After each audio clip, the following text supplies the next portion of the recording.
है, अब तो राम का नाम ले ले। बोले नाम के लेना 10-15 मिनट में आमने सामने ही ना बोलेगा।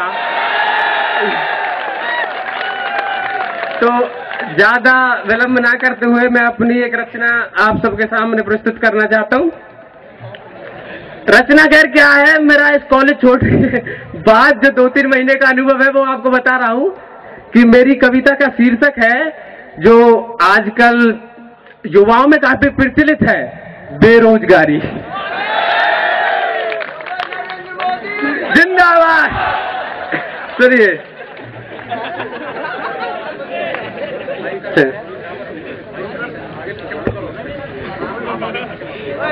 कोई नहीं, रिलैक्स भाई। सुनिए, मैंने जैसे तैसे करके इंजीनियरिंग पूरी कर ली, लगा जैसे जिंदगी खुशियों से भर ली। मैंने जैसे तैसे करके इंजीनियरिंग पूरी कर ली, लगा जैसे जिंदगी खुशियों से भर ली। अखबार में देखकर नौकरी का इश्तिहार, हम भी देने पहुंचे साक्षात्कार। अब ये मेरी जो युवा पीढ़ी बैठी है इसको बता दूं, इश्तिहार माने एडवर्टाइजमेंट और साक्षात्कार माने इंटरव्यू, क्योंकि ये हिंदी थोड़ी ऐसे समझती है कि अखबार में देखकर नौकरी का इश्तिहार, हम भी देने पहुंचे साक्षात्कार।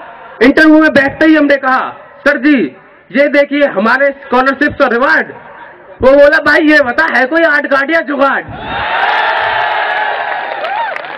हमने कहा आपकी बात समझ नहीं आई। वो बोला, ये बता भाई तेरे हाथों में तभी नौकरी की रेखा है अगर तुमने यहाँ के मालिक को देखा है।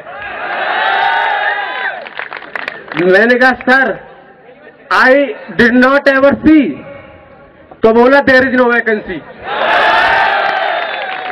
अब देखिए हादसे को बैंक तक कैसे लेके जाता हूं कि sir I did not ever see. तो बोला, देयर इज नो वैकेंसी। हार कर मन मारकर घर लौट रहा था, बस पूरे रास्ते यही सोच रहा था जिंदगी में कुछ तो नेक काम कर दूं, कल पंचायत भवन जाकर बेरोजगार भत्ते का फॉर्म भर दूं। फिर एक पुराने मित्र को देखकर आंखों में नमी आई, मैंने सारी कहानी उसे सुनाई। वो बोला, अरे पगले तू पाना चाहता है बेरोजगार भत्ता, क्यों नहीं हत्या लेता पूरी सत्ता? मैंने कहा, क्या भाई क्या मेरी जिंदगी में अभी भी होप है? वो बोला, नेता बन जा आजकल इसमें स्कोप है। फिर एक घोटाला करते ही तेरे भाग खुल जाएंगे, नाम और पैसा दोनों एक साथ मिल जाएंगे। जनता तो भोली है, 2 दिन चीखेगी चिल्लाएगी, फिर हर बात भूल ही जाएगी। और ताली मेरे जवाब पे बजाना कि जनता तो भोली है, 2 दिन चीखेगी चिल्लाएगी, फिर हर बात भूल ही जाएगी।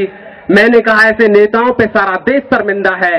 मैं ये नहीं कर सकता क्योंकि मेरे अंदर का आदमी अभी जिंदा है, क्योंकि मेरे अंदर का आदमी अभी जिंदा है। खुद भूखा रह लूंगा, जनता को भूखा नहीं मार सकता। अपना भविष्य बिगड़ा तो क्या देश का नहीं बिगाड़ सकता।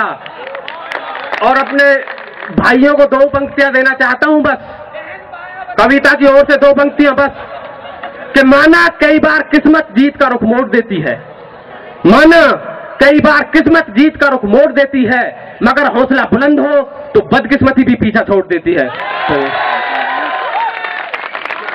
थोड़ा बहुत टाइम मिले तो जबरदस्ती भगा रहे हैं मेरे को। धन्यवाद पवन। पवन आपको भगाना इसलिए जरूरी था क्योंकि मुझे भी आना था। अब इन्होंने बीटेक कर ली, ये नौकरी गाने पे लेने गए तो इन्हें ऐसी कविता लिखी। मैं तो अभी फर्स्ट टाइम की तैयारी 4थी बार कर रहा हूं। तो मैं कहना चाहता हूं, देवी परीक्षा मांगू भिक्षा, देवी परीक्षा मांगू भिक्षा, सुन मेरी अरदास, आगे चाहे कुछ भी करना अब के कर दे पास। कई बार से केमिस्ट्री में ऐसा ब्रेक लगा है, कई बार से M1 में भी ऐसा ब्रेक लगा है, दोस्तों अपनी सप्ली गिनवाऊं तो रात हो जाएगी। कई बार से फर्स्ट सेम में भी ऐसा ब्रेक लगा है मानो किसी गाड़ी का इंजन फेल हो गया है। शगुन देखकर पर्चे देता समय ना आए खोटा, शगुन देखकर पर्चे देता समय ना आए खोटा, मम्मी दही खिलाती मुझको टीचर दही का लोटा।